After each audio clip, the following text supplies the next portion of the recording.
So let's get into the topic. Hello, it's nice to be here. Nice to see so many of you, of course. And let's start with the topic today of how does Flutter really work. So I'll first start with going over some introduction of me, of Lightyear quickly.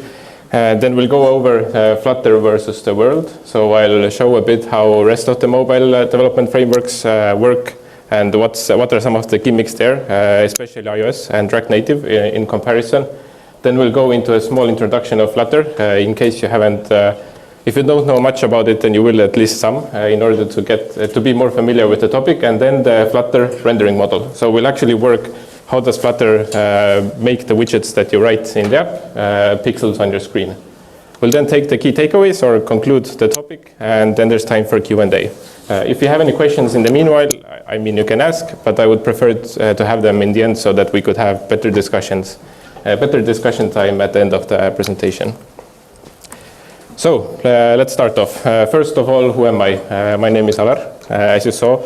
I started with Android development, I think around in 2011, where a group of friends made a bet that I can't do a driving exam theory test app in less than 24 hours. So I took the bet, we sat down, under 24 hours, we created basically the app called Liiklustest around 10 years ago, which quickly became popular. We thought that, okay, it's ready, it's ugly, but we can make it a bit prettier, why not put it up there? It worked, and this why this is important is that this really pushed me into actually being a mobile developer back then. Soon after, I actually joined Skype as an intern, using Python, did some back office tooling development for the PayOps team. But about a year later, I joined Mooncascade as my first Android position, where I was there for a year. I was recruited to the compulsory service here in Estonia. I liked it. I decided to go work for the Estonian Defense Forces. After a year, I realized my mistake. I quit. I went to ByteDrive and I actually asked them if they have any open positions for Android, as this was what I was mostly familiar with. They said no, but they have an open position for iOS. So I don't think they made much of the difference in the recruitment area of what they are. If they asked if I want to try it, I said sure, like what can go wrong? If I don't get it, I don't get it. I did it. I had like 6-7 rounds of interviews of whatever was the norm in ByteDrive back then, and they took me. So I was happy to join, and I started my journey as an iOS developer. So all of this combined, I think by now I have a bit more over 10 years of mobile development experience with different kind of frameworks, starting with Android to iOS, to Flutter, to React Native, all of these things combined. What happened though is that after 5 years of being in ByteDrive, I was called for a lunch here at Lightyear, as harmless as they usually are. I left that lunch with the knowledge that I have to join. You meet the people who are creating this amazing thing, and you know that you don't want to miss this train. So about 2 months later, I was here in Lightyear, and this is what we are. I'm sorry for the capital at risk. This was a legal requirement. I couldn't leave it out, so you have to look at it as beautiful as it is. So what is Lightyear? It's a low-cost international brokerage. We offer multi-currency accounts. You can buy different instruments, stocks and ETFs from different kind of markets, US markets, local ones like within EU or UK, and ETFs as well. And all this with as low cost as possible and transparent, as much transparency as possible.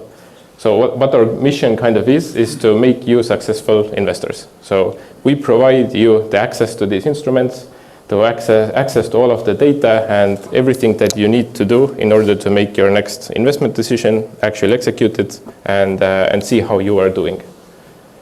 And that's basically it. If this didn't sell you enough yet, then our mobile app is fully written in Flutter. So if you like technical stuff, you can just try it out and see what Flutter app looks like. So let's jump a bit more into the topic, and let's talk about some of the high-level overviews about native development first. So let's start with iOS. iOS apps nowadays are mostly written using Swift and/or Objective-C. Swift was released around 2014-15. It was horrible for a few years. And I think around 2017-18, it became stable enough that bigger companies or bigger apps started to also migrate to it, which means that most of the apps from that era still use both languages at the same time, which can be quite annoying. What's interesting about this also is that Swift is definitely popularly used everywhere, but for example, some bigger companies like Meta or Facebook still use Objective-C for most of their iOS development because it's a bit closer to the system. It has more functionality as Swift, as most of the Swift APIs are just mapped to the Objective-C implementations underneath, which means that some of the possibilities aren't even actually there in Swift. And that's it. Companies like Meta really care about all of the edge case functionalities, so this is important for them.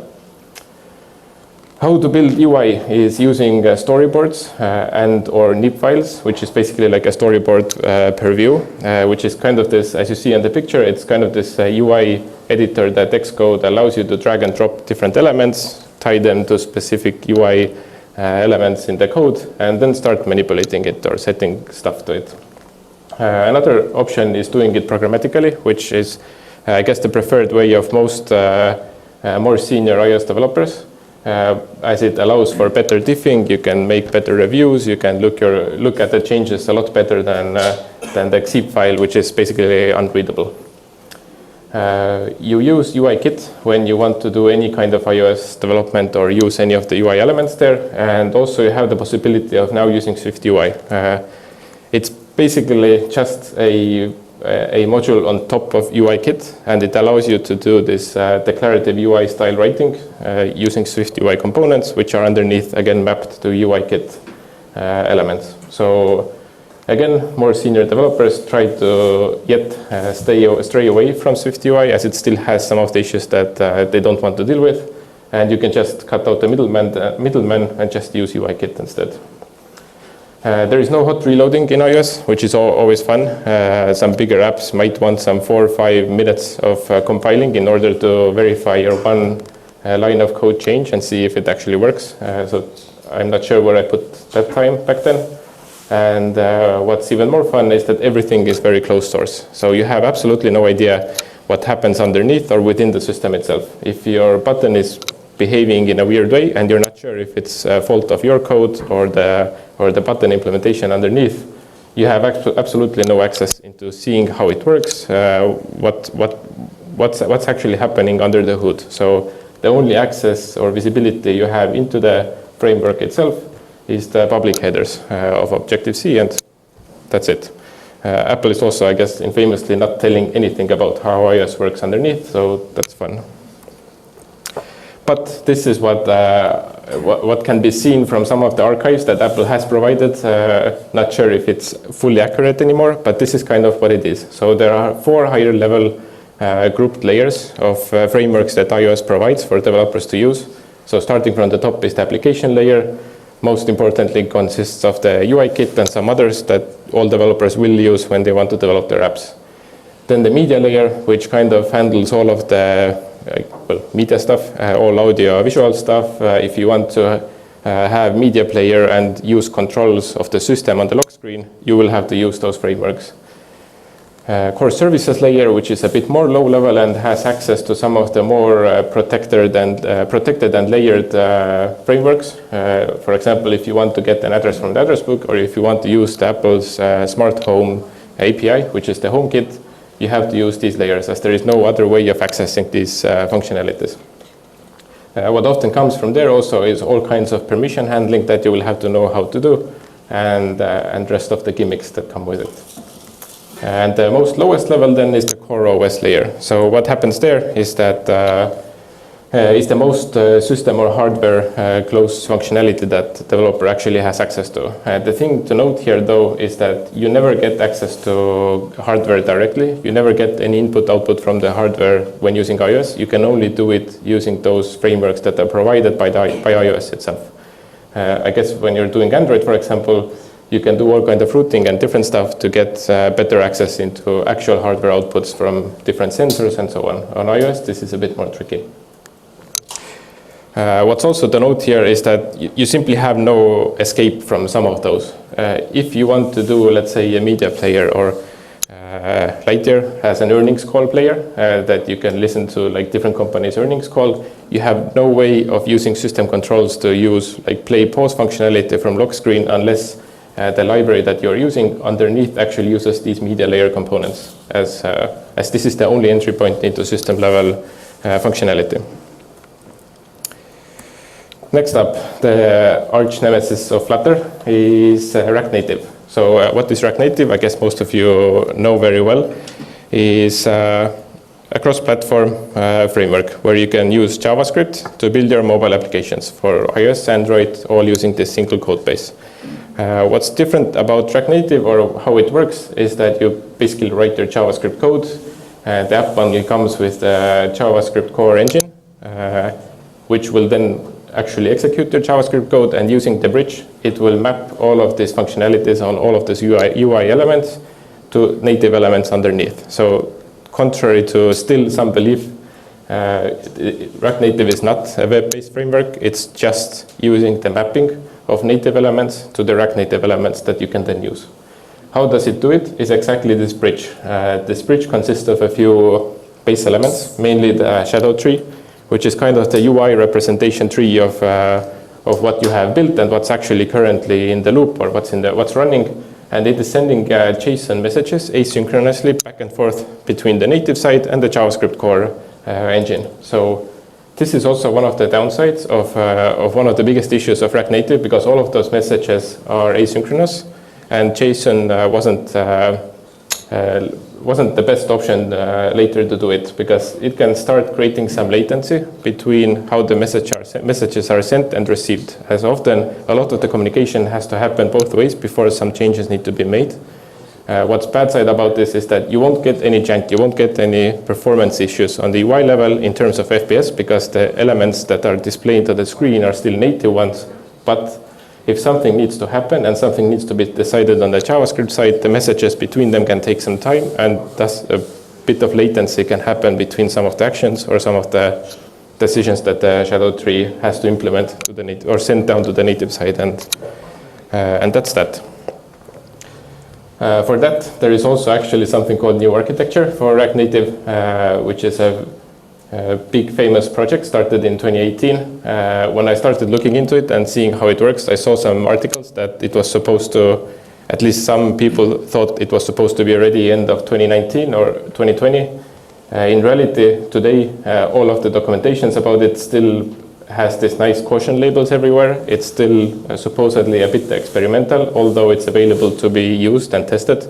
But I'm not sure with those labels that you would actually want to use it in a large-scale production application. So there's that. The main idea here is exactly that they want to remove a lot of the issues that the bridge introduced by using CodeGen and some other small tricks to basically bring a lot of the JavaScript functionality a lot closer to the native sites. So it tries to generate some of the functionality closer to the native side, so in Swift or Objective-C or in Java for Android, and basically have quicker communication for most of the needs that your JavaScript code has. Now, let's jump into the Flutter side of things, and let's start with a quick intro. So this is what it will kind of look like, your demo application that you will get when you run Flutter Create for the first time. Again, it's a cross-platform framework for developing native applications. Contrary to React Native, it's written in Dart, and also the framework itself that you are using or importing all of your widgets and stuff from, also in Dart. And the UI is built using declarative user interface style. So this is exactly what this will look like. Like React Native, it supports hot reloading to actually save some developer time. So it has two compilers. One is just in time so that you could do your development with hot reloading, and then ahead of time for actual production builds. After that, everything that you see in Flutter is fully open source. So every single layer of everything that is used to make your application run on these platforms is open source. You can go into it, you can write your own layers if you wish to, and so on. So we will get into this next up and see what those layers are and how it actually works. So the high-level overview of what you get when you use Flutter is those 3 layers.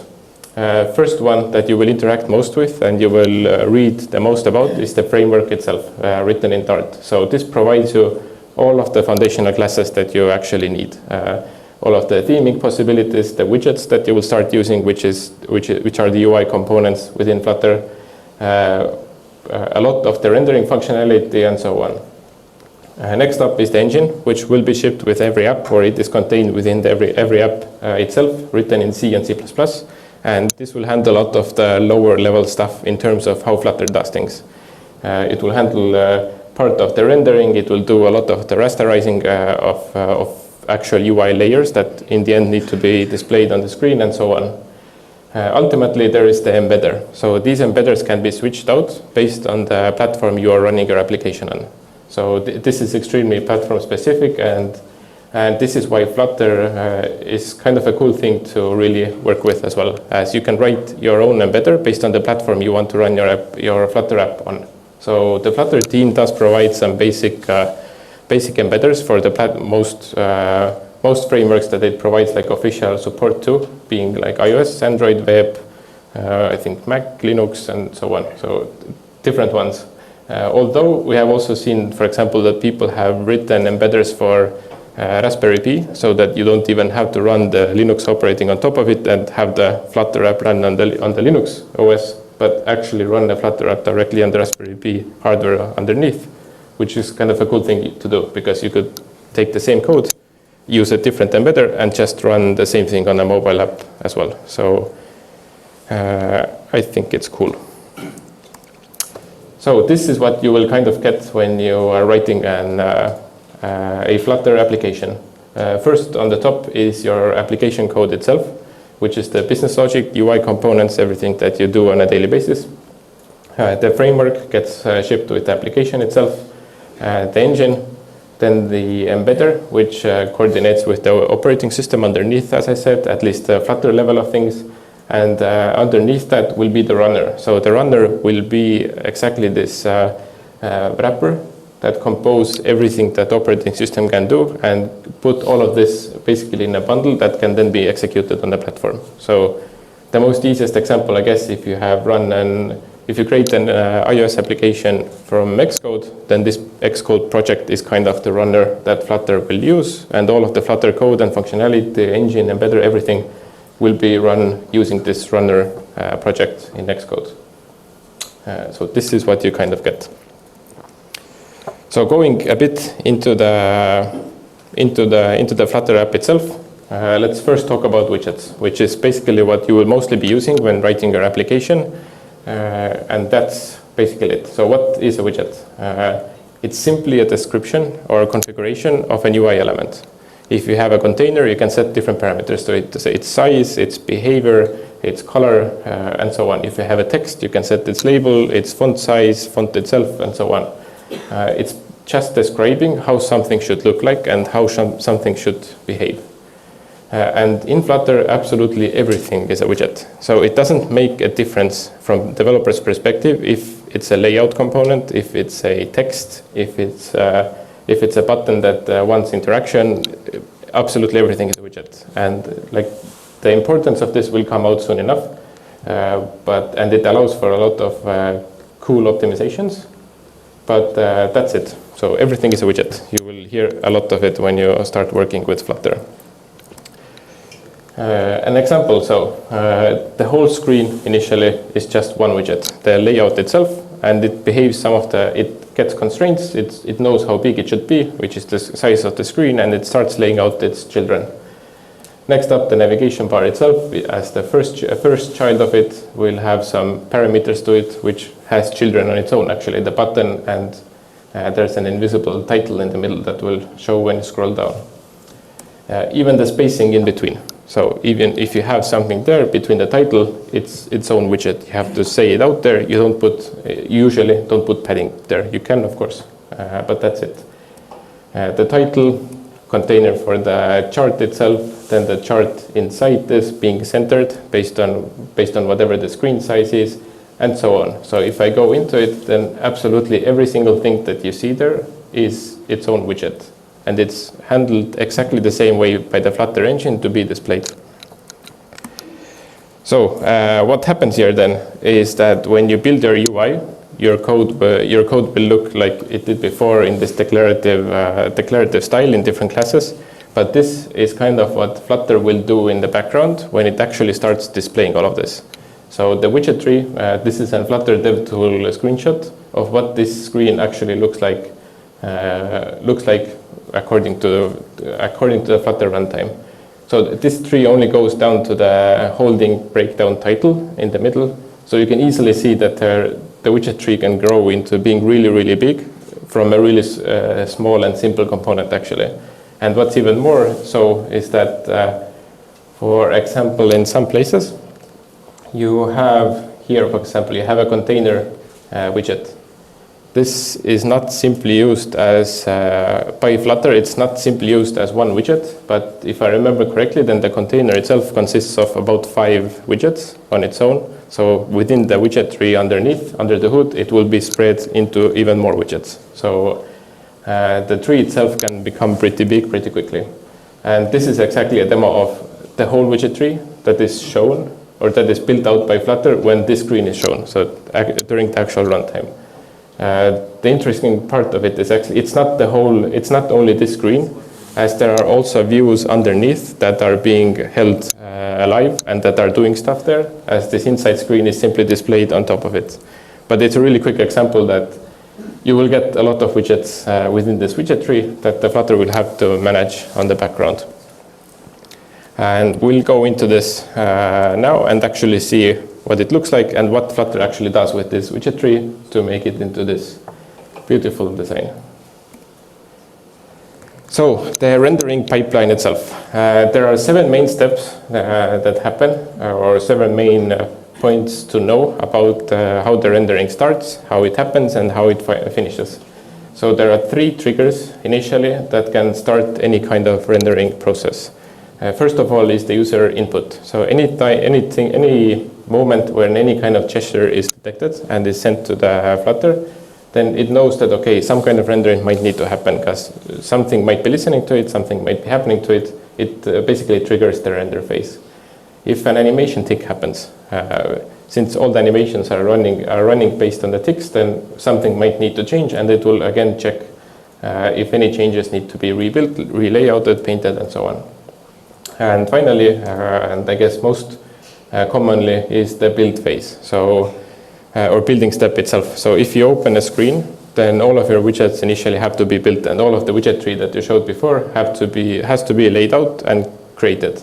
So this is exactly the build step, and whenever you change your widgets or update it, then of course as the widgets are being switched out, as you tap a button, a text appears, then the tree changes. So then the build step is used as the trigger to start the rendering process. And how it actually works, or what happens, is that there will be several trees that we will go over that will get updated step by step. But the main steps to know right now that we'll go over is exactly this: laying out, painting, and then compositing. The trees themselves will look something like this. So the widget tree is the one that you basically saw before already, which just holds the descriptions of those UI elements. And that's it. The widget tree itself is immutable, so none of the objects there can be updated. If you change a color of a container, then the widget will be removed from the widget tree and replaced with a new one.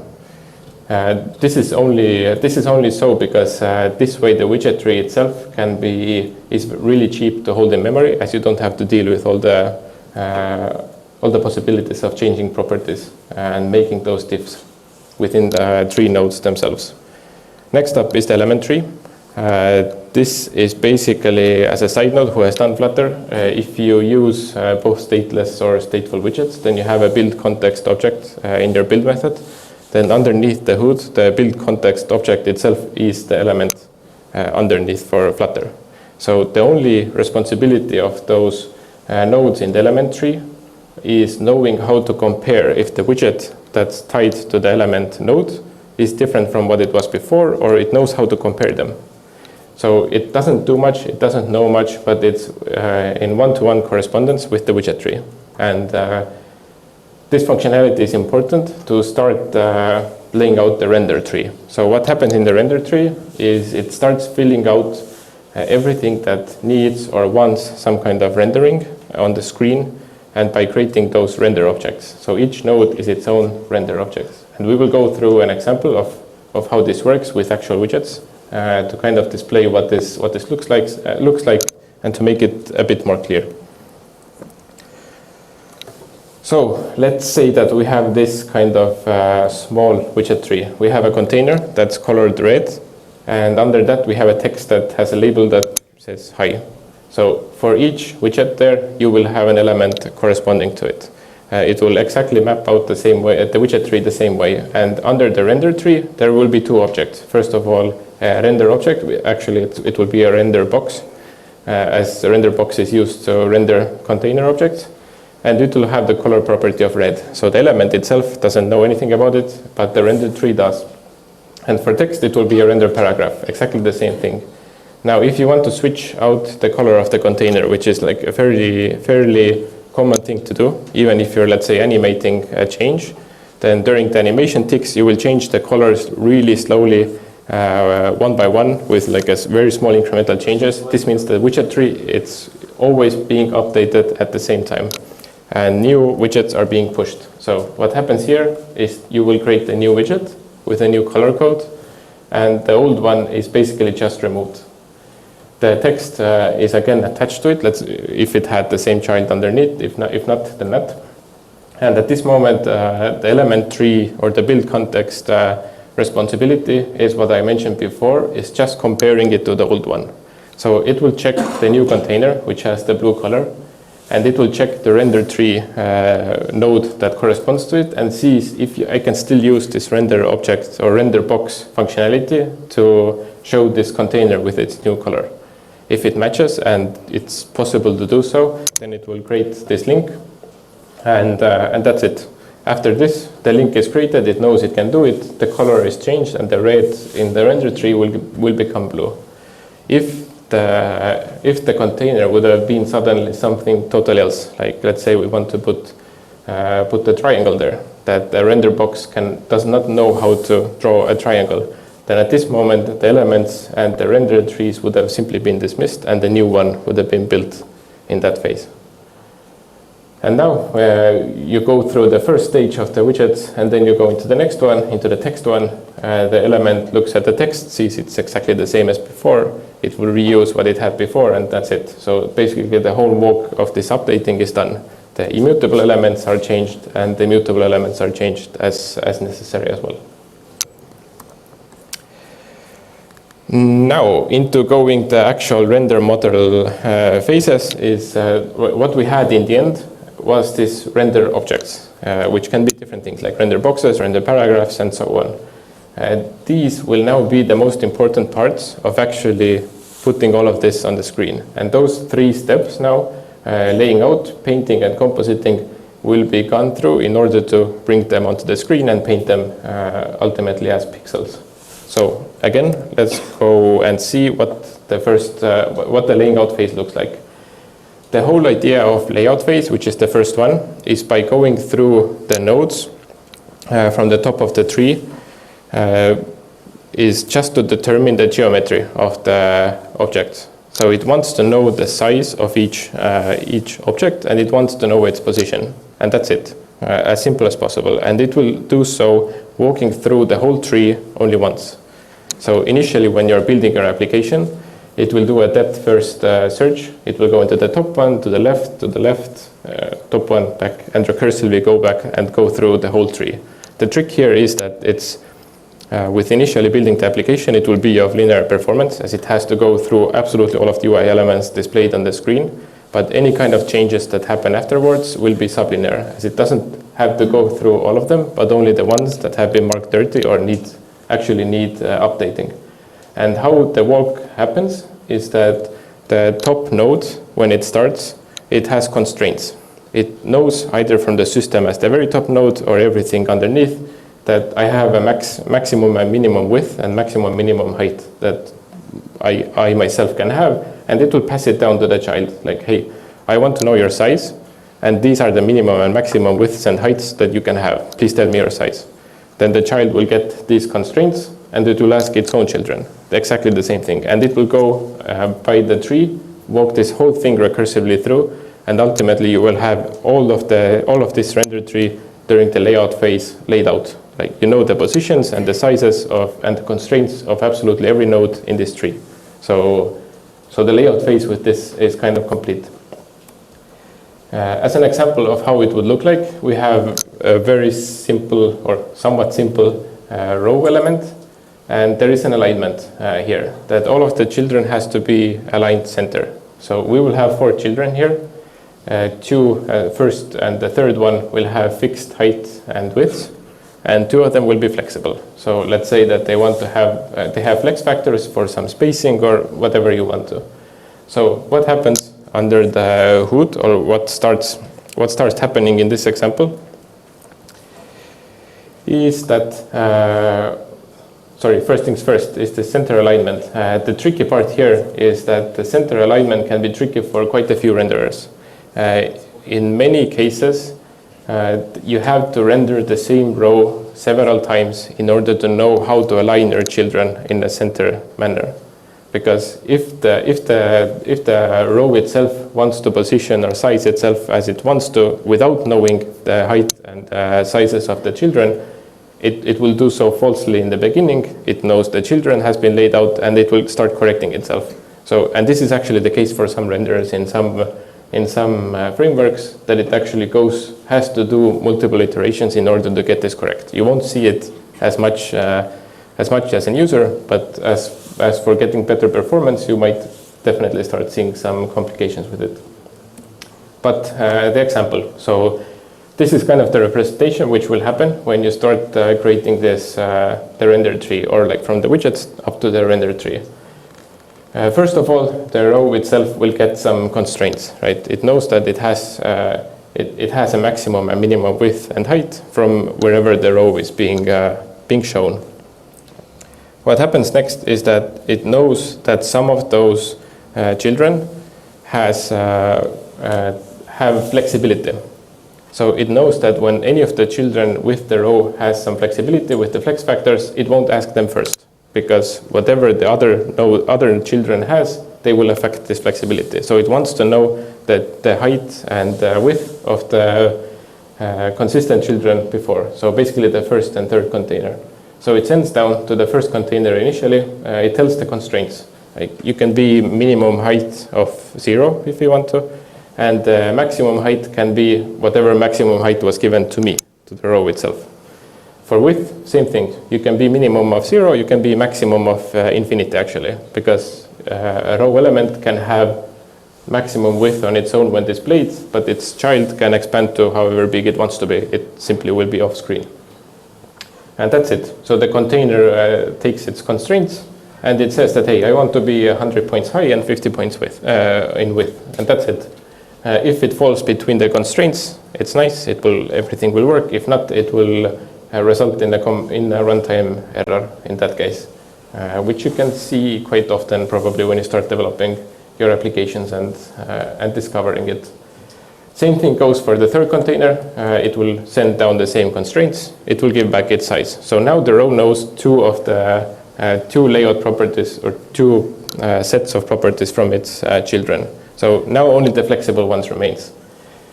It knows the maximum width it can be from its parent based on the constraint that was given to it. So it knows that, for example, if it has 300 points or let's say 400 points of width in maximum, the first and third child took 50 each away, it will have 300 points left, and then it can actually calculate the flex factors that's necessary to give to its children. And how it works is exactly, it takes the flex factor, it knows that there are 3 flex factors in total requested by the children. It will calculate it, know that the first one, okay, has a flex of 2. And how it knows what height or width, or actually width to give to this child is by setting exactly these constraints to a very tight level. It will calculate it will be of 200 width, and both the minimum and maximum constraints for this child will be 200. This means that the child has no other way to respond to its parent that I will be of 200 width. And for height, it will be the same, 0 minimum and maximum whatever the parent told it. And exactly the same thing will happen to the next one. Very tight constraints given to the child, and that's it. So at this moment, the row will know exactly how big the children will be. And based on this, and only at this step, it will also know how to position them. So any node on its own doesn't know where it's being laid out, or it doesn't know anything about its own position, where it's actually being shown or what the offset is. So at this moment, the row knows how tall it can be based on the tallest child it has.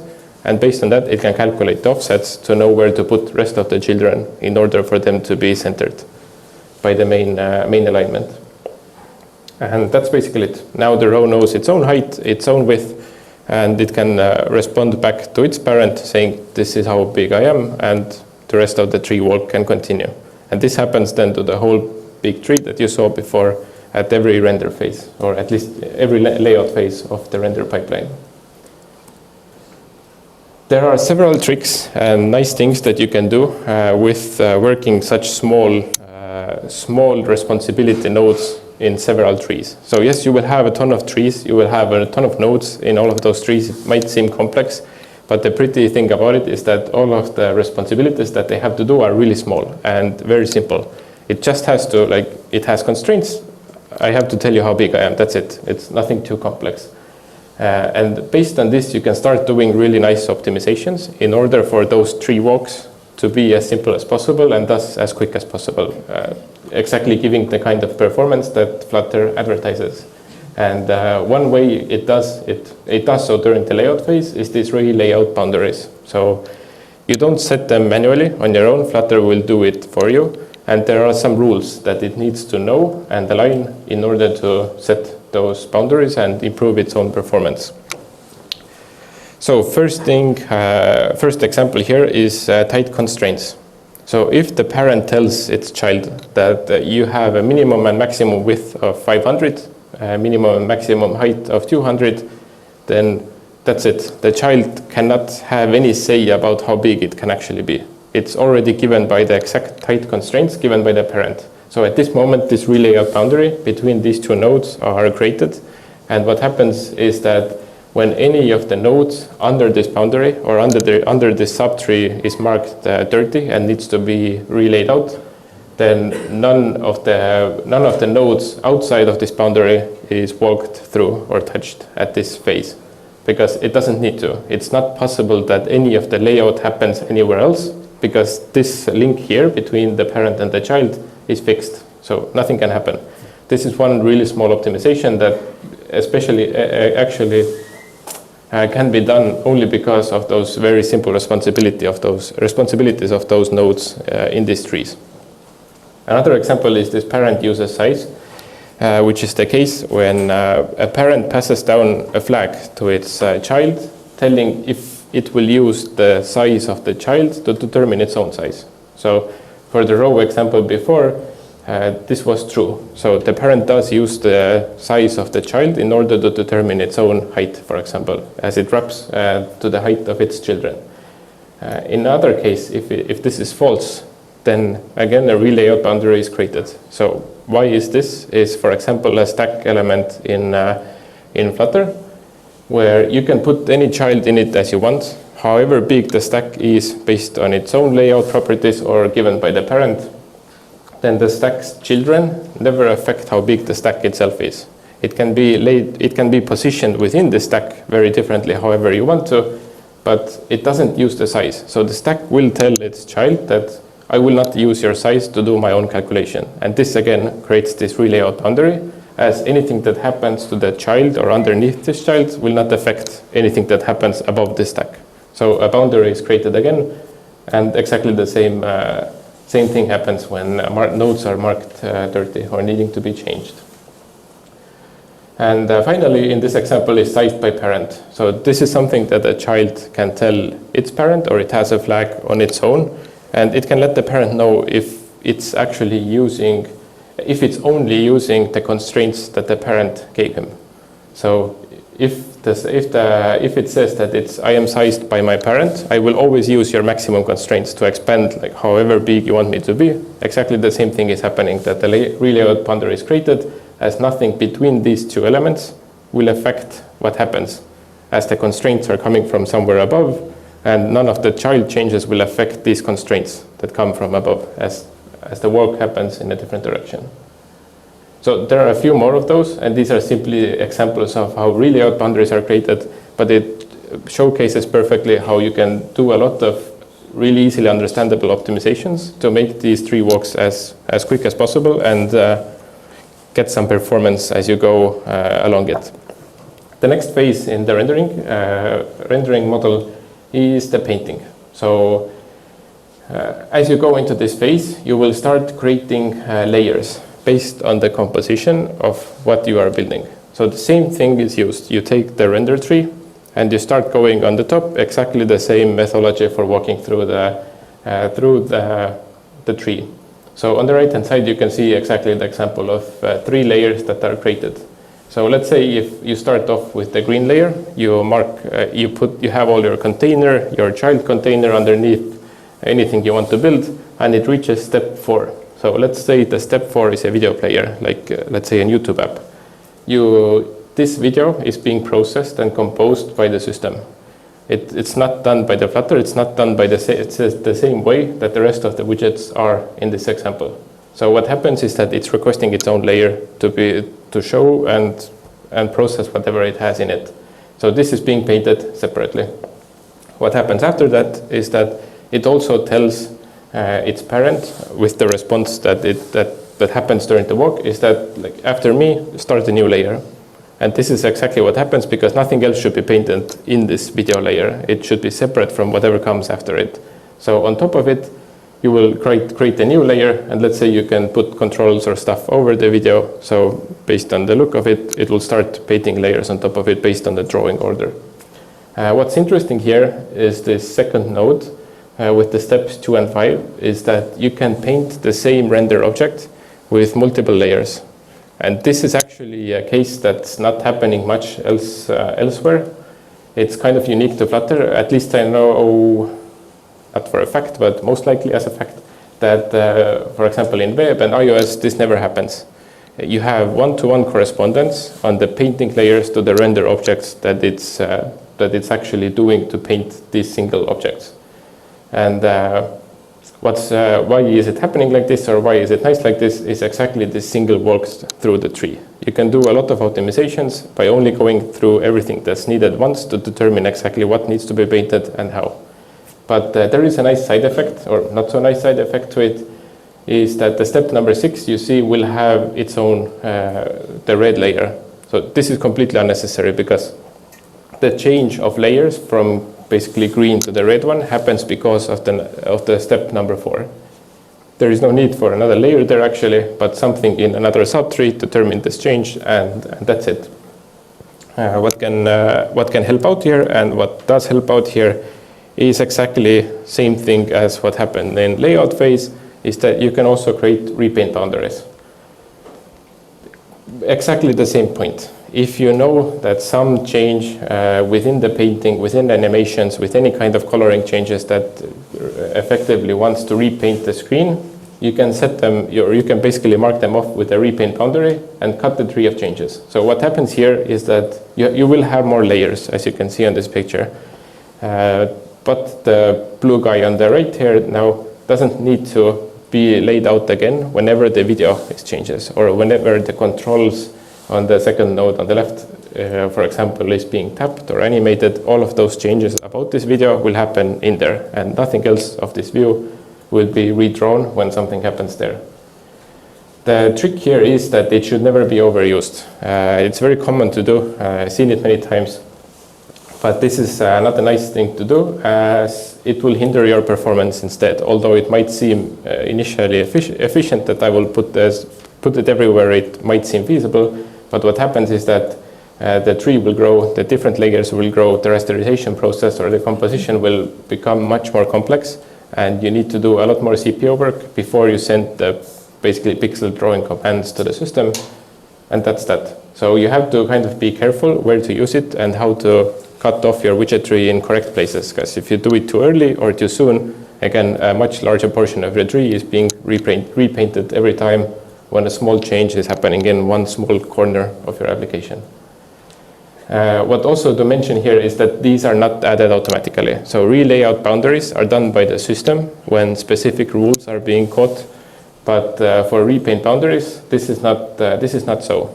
So repaint boundary is again a widget that you simply put between the rest of your widgets and cut it off exactly as shown here on the picture. So you have to be careful on your own on how to do it. There are several tools available to help you make decisions.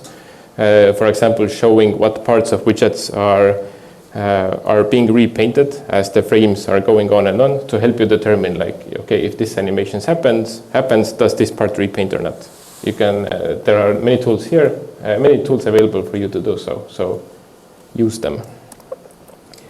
The final phase, a simple one, is or not so simple, but simple by understanding, is the composition phase. So whenever you have all of those layers ready, you will actually have a fourth tree that I didn't mention because I thought 3 was enough, but it wasn't, is the layer tree. So whenever those painted and laid out layers are ready, a layer tree is being created in order to actually have all of the final UI elements in a good stacking order, ready to be sent basically to the engine to be mapped on the screen. What's nice about it, or what's interesting about it, is that it might seem really difficult and complex to have all of those trees and have all of those layers in memory at all times. But a good example is a scrolling behavior, which is always difficult for all renderers in all systems to do scrolling in a really efficient way. What happens here in Flutter is something called composited scrolling. So each list view item that you map will be on its own layer. So of course you will have more layers to draw and put together when initially laying them out and initially building them. But the trick here is that when you start actually scrolling your application now, none of this has to happen twice. When your list item is being built, it's only being built once. It's being painted once, and it will be saved in the layer tree as this already laid out and already painted object. The only thing now that changes as you scroll down is the offset of where it should be displayed. So at this moment, the Flutter engine can only start changing the offset of where you have to send these pixels to the system, and this is a really low-cost thing to do as you scroll, and scrolling will be way more efficient than just laying out the whole display upon every frame. Only time when actually painting and building happens is when a new cell becomes visible on the screen. It will be built, laid out, painted, and layered or composited only once, and that's it. After that, only the offset will be changed of where the pixel should ultimately be. And the final phase outside of rendering itself is basically the rasterization. So what this is that it takes all of the layers that you have created. It will put it onto a single canvas based on the drawing order that applies based on the map, and just creates all of those pixel mapped rasterized result that will be sent down to the operating system just to be displayed. And basically that's it. What happens also, what's important to notice, is that none of those triggers will trigger all of this rendering immediately on their own. So Flutter heavily batches all of those changes. So if you have an input event, or if a widget is being switched out, then an example is that nothing might happen for, let's say, even 60 milliseconds, or until the next frame is being requested by the system, as it just waits for all the trees to be updated until the new frame has to be built by the system, and then it goes through the whole rendering phase, does it all once, and that's it, waits again for the next request. And that's it. So what to take from all of this?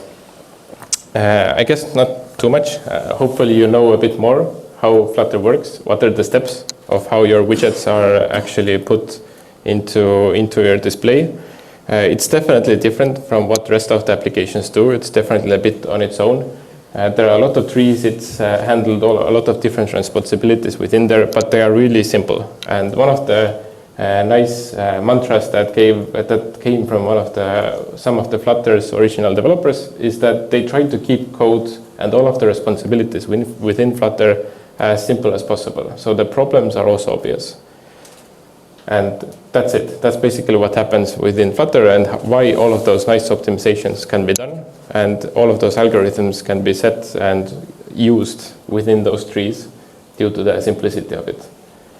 What's also interesting about it is exactly that Flutter paints all of this on a single canvas, right? So it does all the rasterization and all of the logic within the Flutter engine itself, and the operating system will only receive the coordinates of the pixels that it has to draw. So what this means is that Flutter basically has more in common with the Unity game engine, for example, which does the same thing than any other framework out there for mobile development. As all of the React Native, web-based stuff, etc., they are doing completely something else. That's it. Thank you for your time. That's it.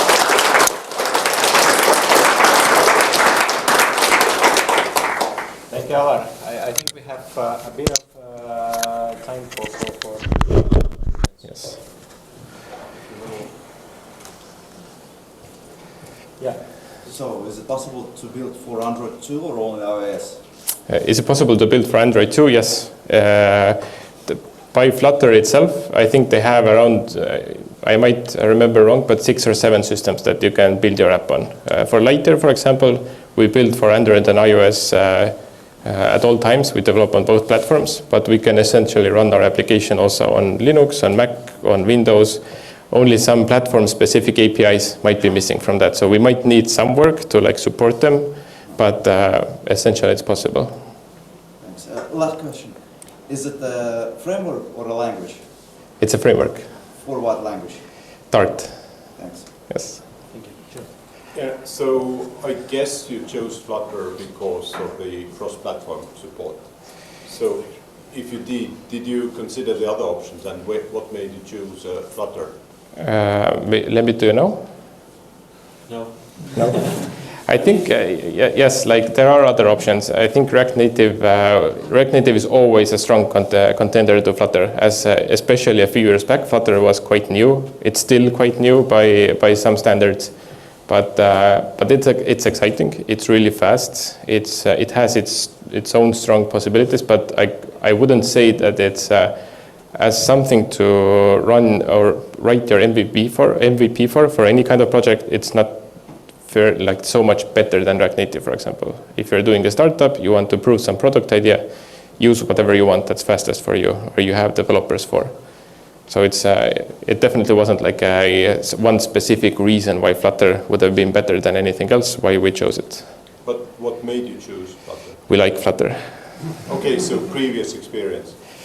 I can jump in there as well, but we're financial service working with financial markets. There's a ton of real-time use cases, and we have a ton of charts in the app as well. And these charts are quite custom. I'm not sure if you've seen our app, but there's quite a lot of custom UI charting animations that we have, and these are actually really quick to do in a couple of hours. Thank you. So you've been building on top of former experience in this sense. No, okay. I think we asked around some people on what they would recommend for our use case as well. But when we started, actually, team we started with didn't have previous Flutter experience. Okay, thank you. In data work and real world application, quadratic application, how often, if you have to make some hacks, workarounds around performance?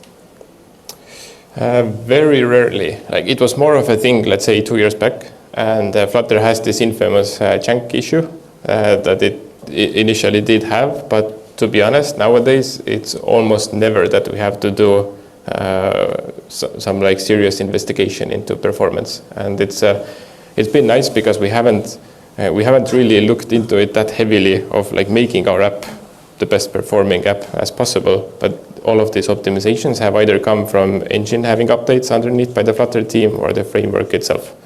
So it's really, really actively being developed by the team.